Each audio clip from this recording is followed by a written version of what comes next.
Assalamualaikum warahmatullahi wabarakatuh. Yang terhormat Bapak Ibu dosen penilai uji kinerja, perkenalkan nama saya Afif Ilhamsah, nomor NIM 2024610256. Saya merupakan guru sejarah kebudayaan Islam di Mandua Langkat, Tanjung Pura, Sumatera Utara.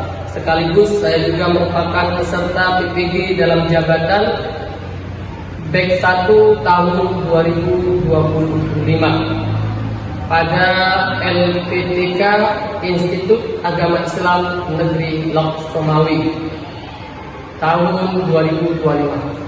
Pada video ini saya akan membawakan mata pelajaran sejarah kebudayaan Islam dengan materi yang berjudul Peran Umat Islam pada Masa Kemerdekaan. Materi ini merupakan materi kelas 11 semester genap tahun pelajaran 2024-2025. Dan pada pembelajaran kali ini saya menggunakan model pembelajaran PBL, yaitu Problem Based Learning. Kira-kira seperti apa videonya? Mari kita sama-sama lihat. Wassalamualaikum warahmatullahi wabarakatuh. Assalamualaikum warahmatullahi wabarakatuh. Waalaikumsalam warahmatullahi wabarakatuh. Bagaimana kabarnya? Alhamdulillah. Alhamdulillah. Oke, baik anak-anak. Hari ini kita akan belajar terkait SKI, Sejarah Kebudayaan Islam. Jadi pada hari ini kita akan membahas materi tentang peran umat Islam pada masa kemerdekaan. Sebelum kita lanjut, mari kita sama-sama berdoa terlebih dahulu. Bismillah.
Bapak mulai untuk pembelajaran, maka Bapak absen dulu ya, sehingga kita tahu siapa yang hadir pada hari ini. Afina, Amalia Husna, Azmia, Bima, Cindy, Dedi. Sakit ya? Gadis, Tazia, Kezia. Sakit tadi izin ya? Hafiz, Fahza, Lydia, Maira, izin.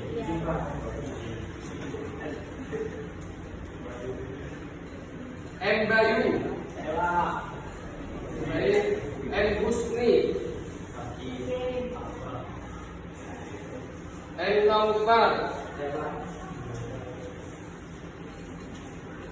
M. Rafiansa.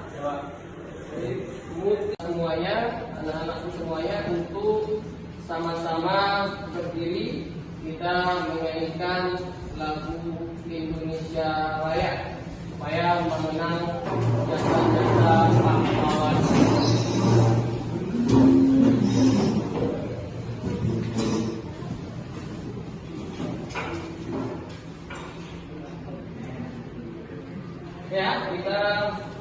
sama-sama menyanyikan lagu Indonesia Raya.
Untuk pembelajaran SKI sejarah kebudayaan Islam, seperti yang saya katakan di awal, yaitu kita akan membahas terkait materi peran umat Islam pada masa kemerdekaan.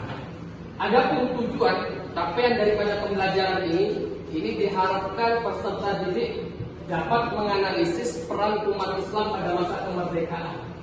Jadi sebagai inspirasi menjadi Muslim yang berwawasan global serta adaptif dalam menghadapi masa kini yakni ataupun masa yang akan datang.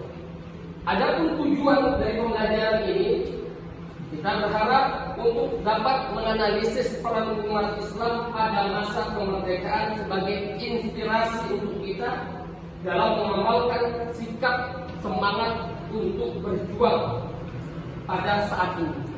Jadi seperti yang kita ketahui di pembelajaran yang telah lalu, ya, Indonesia memperoleh kemerdekaan ini dengan jalur tidak mudah, penuh dengan perjuangan, penuh dengan rintangan, pengorbanan.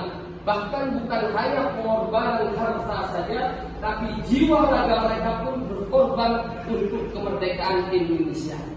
Sekarang Bapak mau tanya, kira-kira kapan kemerdekaan Indonesia itu diproklamasikan? Ada yang tahu? Iya, berdiri. Kapan? Izin menjawab Pak, 17 Agustus 1945. Iya, betul. 17 Agustus 1945. Pada saat itulah Indonesia memproklamasikan kemerdekaan. Kapan tadi? 17 Agustus 1945. Di situ banyak peran daripada umat Islam dalam kemerdekaan ini, termasuk ada beberapa organisasi-organisasi di Indonesia yang sangat berperan dalam kemerdekaan Indonesia tersebut.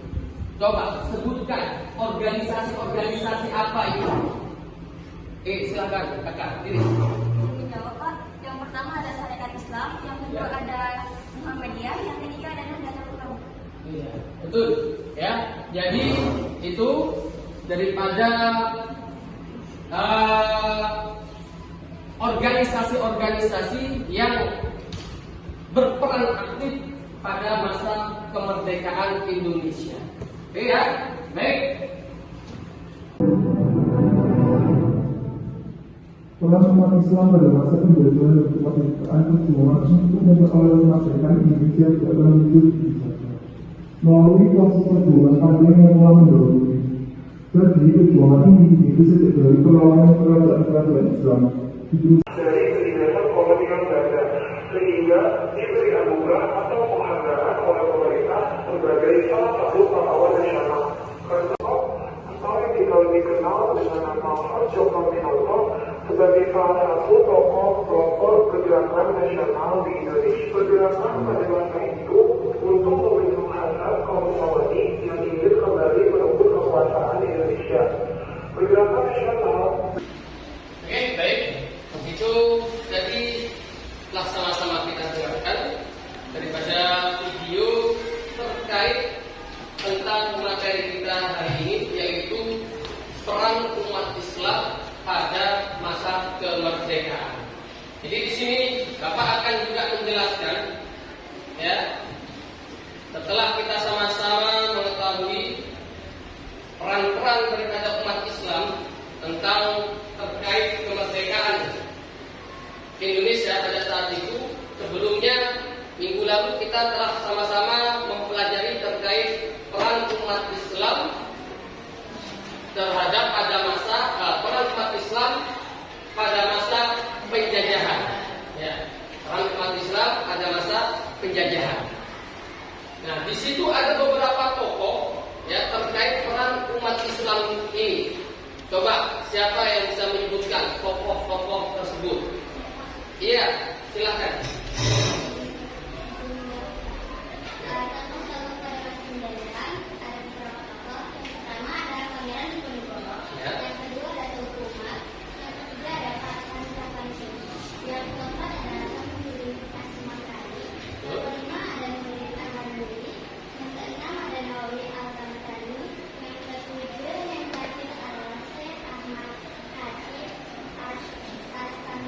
Iya, betul. Berikan aplaus dulu. Oke, baik. Di sini Bapak akan menerangkan juga, ya. Inilah judul kita, materi kita hari ini. Peran umat Islam pada masa kemerdekaan, sejarah kebudayaan Islam. Ya. Latar belakang perjuangan. Pada masa penjajahan, umat Islam di Indonesia bukan tidak melawan.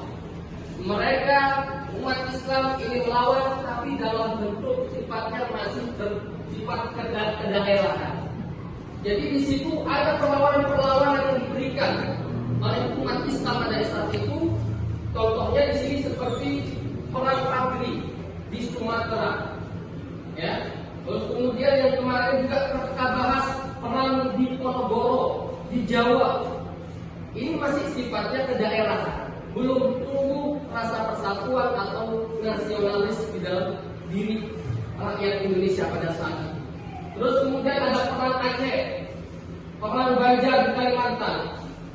Dan kelemahan daripada perang ini yang bersifat kedaerahan ini mudah diatasi oleh bangsa asing pada saat itu, sehingga kurang membuahkan hasil untuk kemerdekaan Indonesia. Ya. Kenapa? Karena lemahnya koordinasi dan mudah dipatahkan oleh para penjajah. Ya, inilah latar belakangnya. Oke, lanjut berikutnya. Pada tahun 1908, maka berdirilah Budi Utomo. Dan inilah barulah yang mempelopori daripada terbentuknya rasa nasionalisme pada masyarakat Indonesia pada saat itu. Ya. Kemudian disusul pada tahun 1928 yaitu dengan Sumpah Pemuda.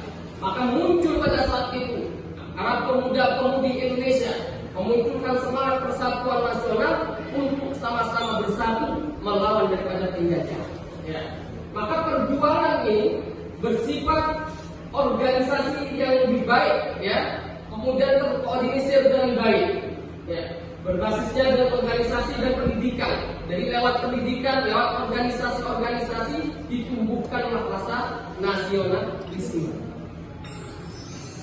Oke, baik. Yang berikutnya yaitu adapun yang seperti tadi kita lihat, tokoh daripada umat Islam yang berperan pada masa kemerdekaan.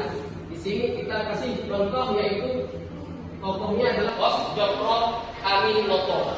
Ya, nah, di buku kita ada 3 yang kita bahas. Adalah yang pertama Bos Djokro Aminoto. Siapa beliau? Beliau adalah pemimpin syariat Islam. Bahkan beliau pun dijuluki sebagai Raja Jawa tanpa mahkota. Kenapa? Karena peran beliau pada abad awal 20 Masehi itu sangat berperan penting dalam kemerdekaan Indonesia. Ya. Awalnya beliau mendirikan syarikat Islam, ya, yaitu pertama namanya dengan nama Syarikat Dagang Islam oleh Samanhudi.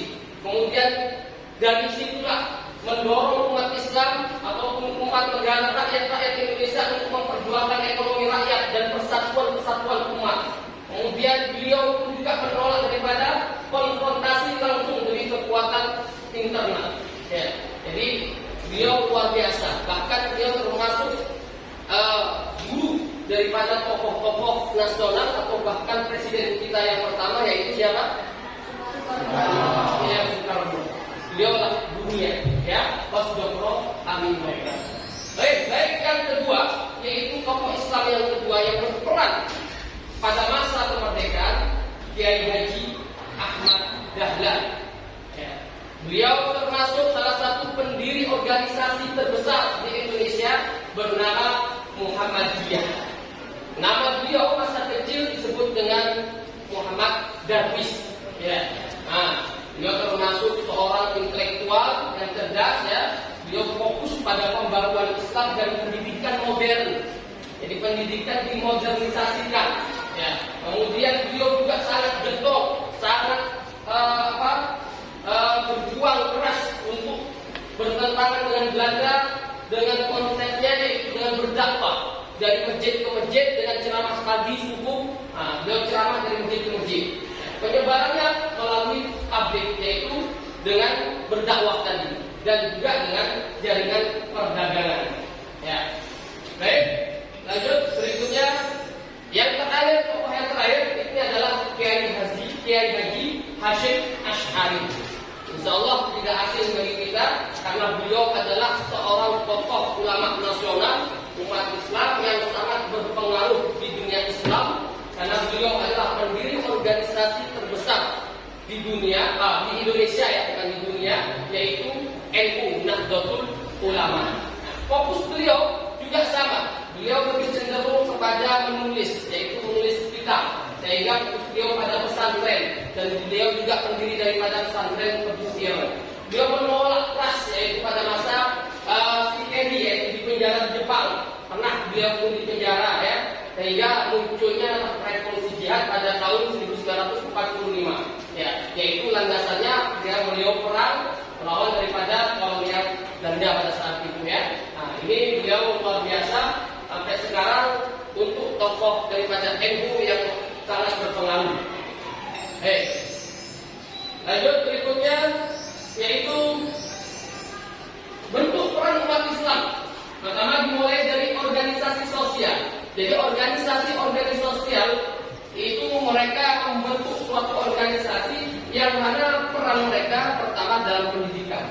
Jadi dari pendidikan itulah mereka para ulama, tokoh-tokoh umat Islam membangkitkan semangat jiwa nasionalisme cinta tanah air. Bagaimana cinta tanah air ini kita semua, walaupun berbeda suku, berbeda bahasa, berbeda warna kulit, bahkan agama, tapi kita tetap satu, yaitu Indonesia. Sehingga kita sama-sama untuk membela ataupun memperjuangkan tanah air kita, yaitu Indonesia. Ya. Dan sangat berkaitan dengan agama kita, yaitu agama Islam. Kenapa? Karena agama Islam sendiri menolak daripada penjajahan ataupun kezaliman, ya, sehingga sangat sangat serasi, sangat selaras dengan daripada pembelajaran di Islam. Ya. Juga melalui pendidikan dan dakwah, ya. Jadi dari pendidikan tadi, dakwah dari tempat masjid ke masjid, nah itu telah dilakukan. Terus kemudian perlawanan ideologis dan fisik, melakukan peperangan-peperangan, kemudian fatwa jihad dan semangat mempertahankan NKRI. Ya. Okay. Nah, umat Islam berperan penting. Jadi dari sini kita tahu bahwasanya umat Islam Islam ini sangat berperan penting dalam perjuangan dan mempertahankan kemerdekaan Indonesia. Perjuangannya itu bisa dilalui dari pertama pendidikan, ya, kemudian dakwah, dan kemudian organisasi-organisasi dan nilai-nilai Islam yang mendorong daripada kemerdekaan dan persatuan bangsa. Baik, cukup itu untuk penjelasan dari saya, ya, terkait daripada peran umat Islam pada masa kemerdekaan. Nah, maka dari situ sama-sama kita tahu bahwasanya peran umat Islam tidak bisa dielakkan terkait dengan kemerdekaan Indonesia ini. Maka kita sebagai umat Islam juga harus ikut berperan dalam mengisi kemerdekaan Indonesia. Ya, jadi dari sini Bapak akan membagi kelompok pada anak-anak sekalian, yaitu untuk mendiskusikan hasil daripada penjelasan yang Bapak sampaikan dan video yang sama kita lihat. Baik, Bapak akan bagi jadi satu kelompok 5 kelompok, ya. Nah, jadi 5 kelompok. Silahkan bentuk satu kelompok dan kelompok, ya. Dihadapkan, mejanya boleh disatukan, boleh. Mejanya disatukan, boleh.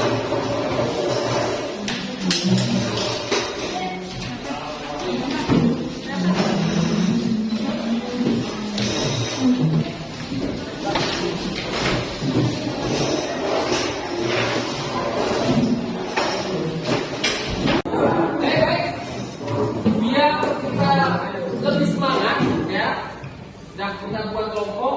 Nah, kita harus briefing, ya, biar semangat. Oke, yuk semuanya berdiri.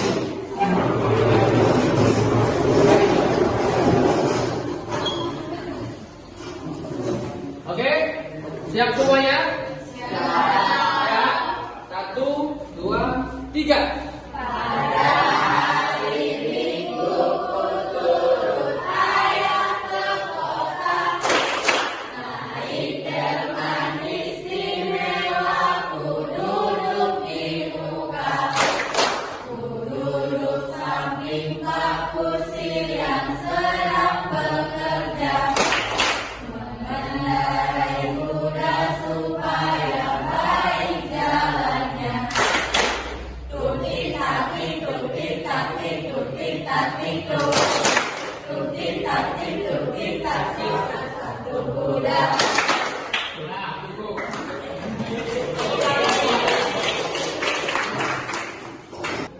Satu lembar untuk diskusi, ya.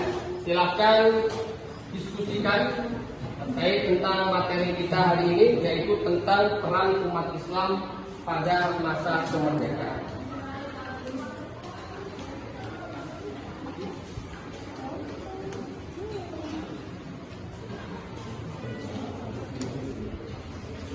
Dan dengan kawan-kawannya.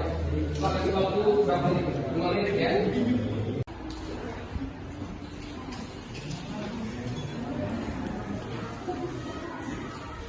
Di sini sudah sama-sama kita diskusikan, ya, tadi dengan kelompoknya masing-masing terkait daripada peran umat Islam pada masa kemerdekaan. Ya, di sini juga sudah kita tampilkan tadi beberapa poin-poin penting terkait peran umat Islam yang kita akui dan sadari bahwasanya umat Islam sangat berperan penting pada masa kemerdekaan. Ya, jadi di situ sudah saya diskusikan, maka di sini Bapak ingin tahu, nah, ya, dari hasil diskusi yang telah kalian diskusikan. Silahkan dari kelompok mana dulu ini? Ya, sebutkan nama kelompoknya. Silahkan berdiri di situ. Kami dari kelompok Murid ingin menjawab pertanyaan nomor 1. Apa perbedaan antara perjuangan umat Islam sebelum dan sesudah abad ke-20 dalam melawan penjajahan?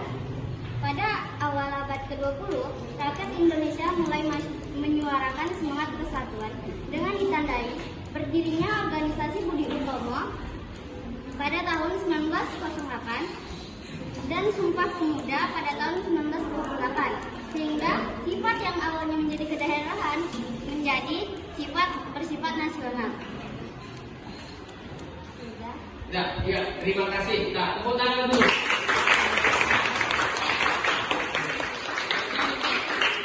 Itu diskusi dari kelompok mana? Kelompok apa namanya?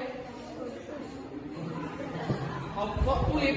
Oke, kelompok Tulip mengatakan bahwasanya pada abad 20 Indonesia ini sudah muncul rasa nasionalisme, yaitu yang mana bersifat nasional, ya. Yang mana sebelumnya juga itu masih sifatnya kedaerahan. Jadi Indonesia ini ada perlawanan, tapi pada saat itu masih bersifat kedaerahan. Seperti yang tadi kita tampilkan, ya. Di slide yang pertama itu ada, ini di latar belakangnya, ya. Perangnya antara lain ada perang Padri, ya, perang Ponorogo, ya. Itu. Baik. Lanjut untuk berikutnya, untuk kelompok yang kelompok sini. Coba silahkan. Sebutkan nama kelompoknya di situ saja. Hasil diskusi daripada kelompok.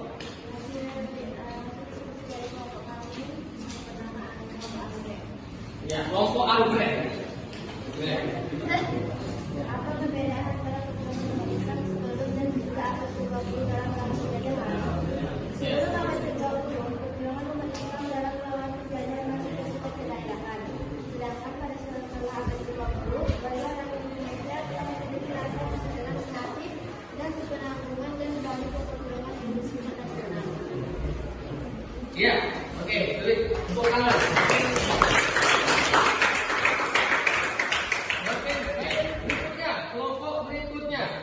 Ada kelompok, kelompok ini dulu. Ayo.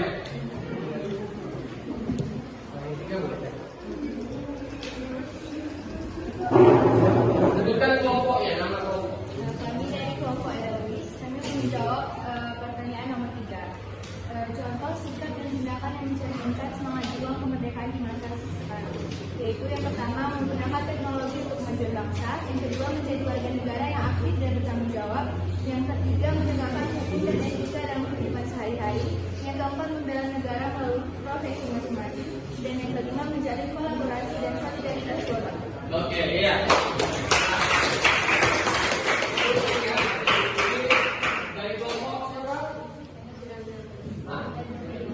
Ketamis. Oh iya, ada studi. Ayah nama kelompoknya, ya. Oke, baik. Tinggal kelompok berikutnya. Oke, silakan kelompok. Baik, kami dari kelompok 2 Kucing Mangga akan mempresentasikan diskusi kami, yaitu soalnya mengapa para tokoh Islam seperti Mas Cokro Aminoto, Kiai Haji Ahmad Dahlan dan Kiai Haji Mas Andri tetap berjuang walaupun mendapat tekanan dari penjajah. Karena Islam menolak keras semua bentuk penjajahan. Maka dari itu mereka tetap memperjuangkannya walaupun ada tekanan dari penjajahan, dan supaya Indonesia dapat merdeka dan bersifat nasionalisme. Iya, betul. Ya. Nasionalisme itu ditumbuhkan pada saat itu sehingga tidak ada lagi perbedaan suku, ya. Suku Jawa dia, suku Aceh kan, suku Melayu, suku Batak, ya, dan suku-suku yang lainnya semuanya kita sama berapa soal, ya. Silakan dijawab. Dari mana terkait tentang materi kita? Saya ingatkan kembali, yaitu tentang perang umat Islam pada masa kemerdekaan. Silakan.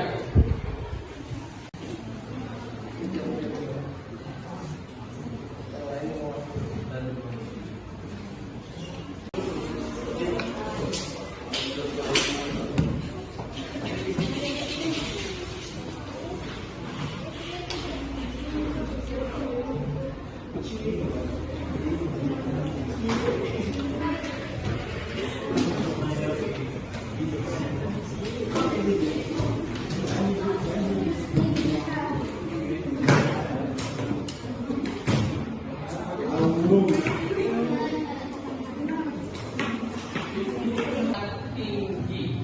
Kira-kira apa jawabannya? Siapa yang tahu? Silakan angkat tangan. Iya, sebelah sana. Ayo Pak, silakan disebutkan jawabannya.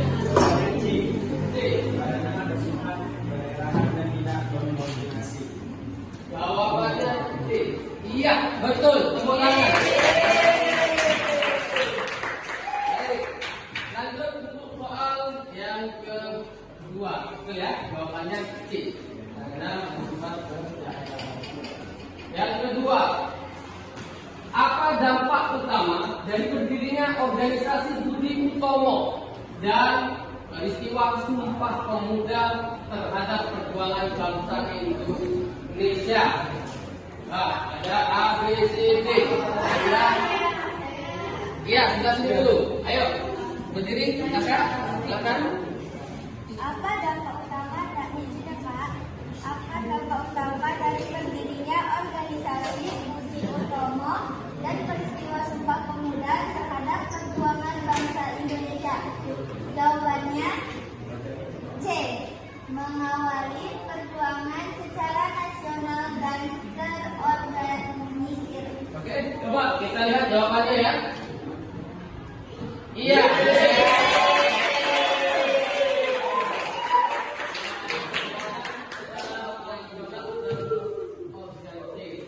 Baik, pertanyaan yang ketiga. Jika Anda adalah pemimpin Sarekat Islam pada masa Dr. Aminoto, strategi apa yang paling efektif dilakukan untuk memperkuat organisasi dalam menghadapi tekanan Belanda? Ini jika Anda yang memimpin Sarekat Islam. Ya, strategi apa yang paling efektif yang dilakukan untuk memperkuat organisasi dalam menghadapi tekanan Belanda? Siapa? Iya, abang itu dulu. Ayo, silakan. Intinya Pak, jadi jawaban itu adalah C, membentuk jaringan pendidikan dan ekonomi dalam negeri. Jawabannya C. Coba kita lihat. Iya. Jaringan pendidikan dan ekonomi di dalam negeri ya. Selanjutnya, soal nomor 4. Apa nilai penting dari sikap Kiai Haji Ahmad Dahlan yang tetap melanjutkan perjuangannya meskipun mendapatkan fitnah dan ancaman? Ini terkait tentang sikap Kiai Haji Ahmad Dahlan dalam memperjuangkan kemerdekaan. Beliau selalu mendapatkan fitnah dan ancaman. Kira-kira dari jawaban A sampai D, siapa yang bisa? Iya, sana dulu. Sebelahnya sama B. Ya.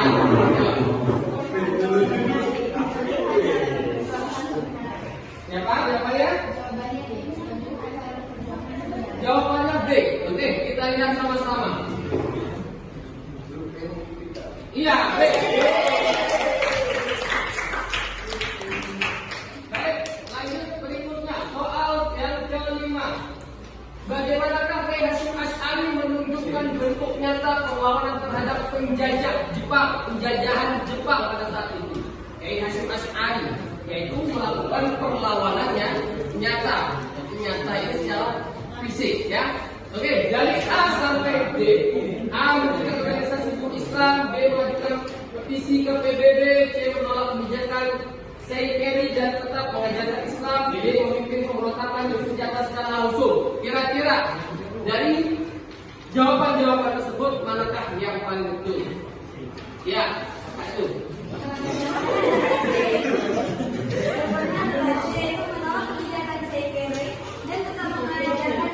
Kita lihat ya. 1, 2, 3. Kemerdekaan. Jadi di sini Bapak akan menyimpulkan terkait daripada pembelajaran kita hari ini, yaitu bagaimana umat Islam ini sangat memiliki peran penting dalam kemerdekaan di Indonesia. Ya, termasuk salah satunya yaitu melalui organisasi, yang mana organisasi ini bergerak dalam bidang politik, pendidikan, sosial, ya, dan kecerdasan serta membangun kesadaran rasa nasionalisme pada rakyat Indonesia. Dan di sini kita ketahui bahwasanya ada beberapa tokoh umat Islam yang sangat berperan yang tadi sudah kita sebutkan mulai dari awal pertemuan, ya, sama-sama kita melihat daripada video tadi, kemudian juga Bapak sudah jelaskan, kemudian juga kita bahas terkait materi-materinya, bahkan tentang evaluasinya, ya. Ada 3 tokoh, siapa saja itu? Yang pertama adalah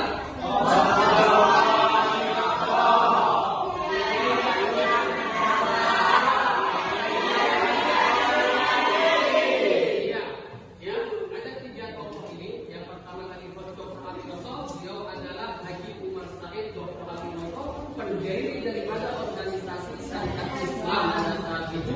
Beliau memiliki peran aktif, peran penting dalam mendirikan organisasi tersebut, sehingga berperan pada politik yang berbasis Islam dan mengumpulkan pejuang-pejuang baru dalam melawan penjajah di Indonesia. Ya. Kemudian yang kedua itu ada Kiai Haji Ahmad Dahlan atau yang disebut dengan Muhammad Darwis. Ya. Beliau sebagai tokoh, ya, tokoh umat Islam, termasuk juga pahlawan nasional yang mendirikan daripada organisasi Islam Muhammadiyah, yang mana dengan organisasi ini beliau memberikan pendidikan yang modern, dan dari pendidikan itu maka disitu disadarkan kita rakyat Indonesia tentang pentingnya daripada nasionalisme. Ya. Kemudian yang terakhir ada di sini yaitu Kiai Haji Hashim Asy'ari. Beliau adalah tokoh public figure yang luar biasa. Perjuangan beliau dalam kemerdekaan ini luar biasa, ya. Bahkan beliau pendiri daripada organisasi Nahdlatul Ulama ataupun NU, dan sekarang juga beliau pun juga termasuk salah satu daripada pendiri pondok pesantren yang terbesar di Pulau Jawa, yaitu Mugira. Karena perjuangannya bukan main, luar biasa, dan beliau memimpin daripada revolusi jihad pada saat itu. Kita tutup dengan doa, Subhanallahumma wa bihamdika asyhadu an la ilaha illa anta astaghfiruka wa atubu ilaik. Assalamualaikum warahmatullahi wabarakatuh. Waalaikumsalam.